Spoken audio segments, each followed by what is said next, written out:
right, Sergeant. This is the MD500. Now tell us a little bit about it. I guess it's a four-seater, is that correct? Yes, it's actually originally it's a five-place helicopter, but in this case, the way we have it configured from the factory, it's a four-seat placement. We got two in the back and two up front. The infrared system here, this thing is about $200,000 piece of equipment. Wow. Very valuable piece of equipment. It is our eyes at night. And this is how we find the bad guys hiding at night. Wow, so this is it, the FLIR system. That's it. Now, as far as the helicopter itself, this is the main blade, I guess, that keeps the helicopter up in the air. Also, very expensive piece of equipment, and can't just be tuned by anybody, right? It has to be an actual mechanic that tunes those up. Yes, and again, the city has two full-time maintenance mechanics. Ben and Carl both keep these helicopters up flying around the city. It's got a five-bladed rotor system, which makes it very maneuverable. Great for a patrol function for a helicopter. Two-bladed rotor system. It actually has some push-pull tubes. It actually operates with two pedals up in the front of the helicopter. Each time you push either left or right on the pedal, it changes the pitch of the blade. You can see here. What if this piece of equipment was not on the helicopter? If you don't have the tail rotor on the helicopter, this thing is going to sit there and spin in circles. Now, on this side of the aircraft, there's another very important piece of equipment. Can you talk about this piece of equipment and what it does? Okay, this is known as our night sun. This is a 30 million candle fire spotlight. Wow. It is what we use to help the officers on the ground when we light up the scene. If at any time some of our viewers at home have actually ever seen the big spotlight, maybe hear the helicopter outside and seen that big spotlight pan in their backyard, it was this piece of equipment that was doing. Yes, yes. Doesn't always mean we're looking at a suspect running, but that's what it's used for. Now let's come up here to the front of the aircraft, and something that really sticks out to me is this piece of equipment down here. Can you talk about what this is and what it does? Yes, this is actually a wire, known as a wire strike kit.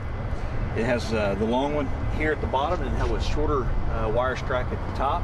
This kit is actually designed to cut wires or to cut highline wires.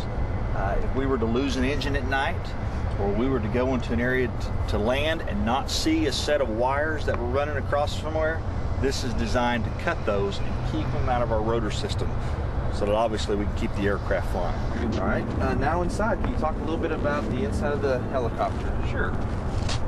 Well, the observer side of the aircraft is on the right side of the aircraft in our case, and our observer will sit there and he'll operate that spotlight control, which is actually hanging right there next to the video monitor. This is what controls the spotlight. That has a motor in it that will actually move the spotlight up or down or left or right.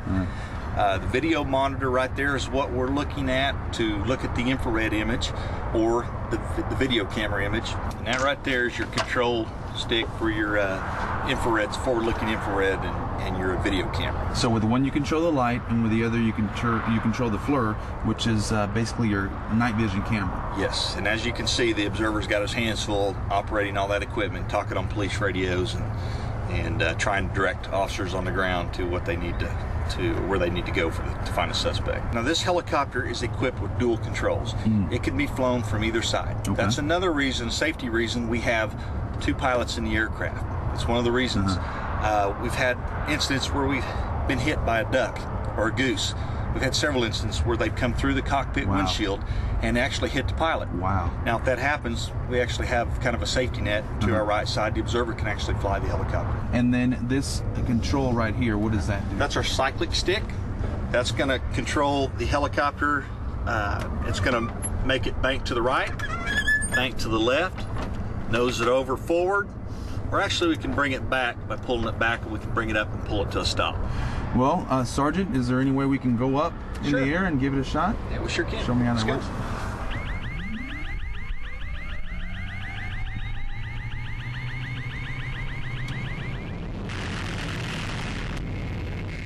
Sergeant Easton, thank you very much for spending time with us today and showing us about the air support unit and what you guys do out here.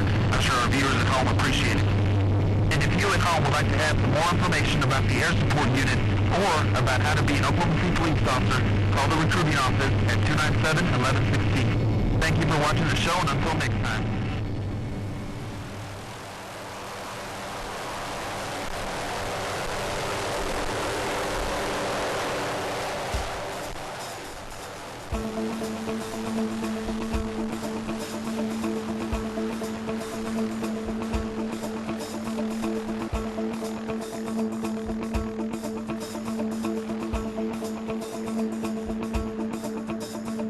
We hope you've enjoyed this segment of Police Forum. We'd like to hear from you if you have any questions concerning the program. Thank you for watching, and we hope to see you next time.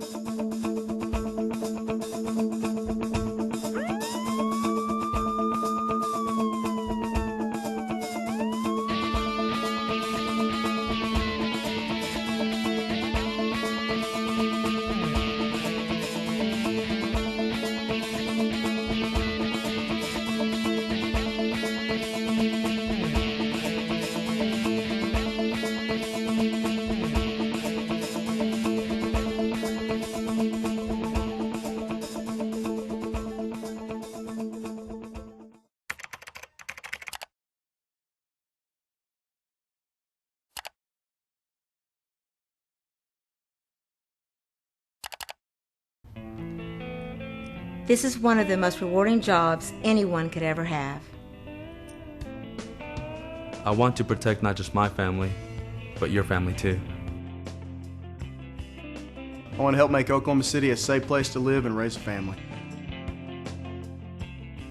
If you want to make a difference, call the Oklahoma City Police Department at 297-1116 or go online at OCPD.com.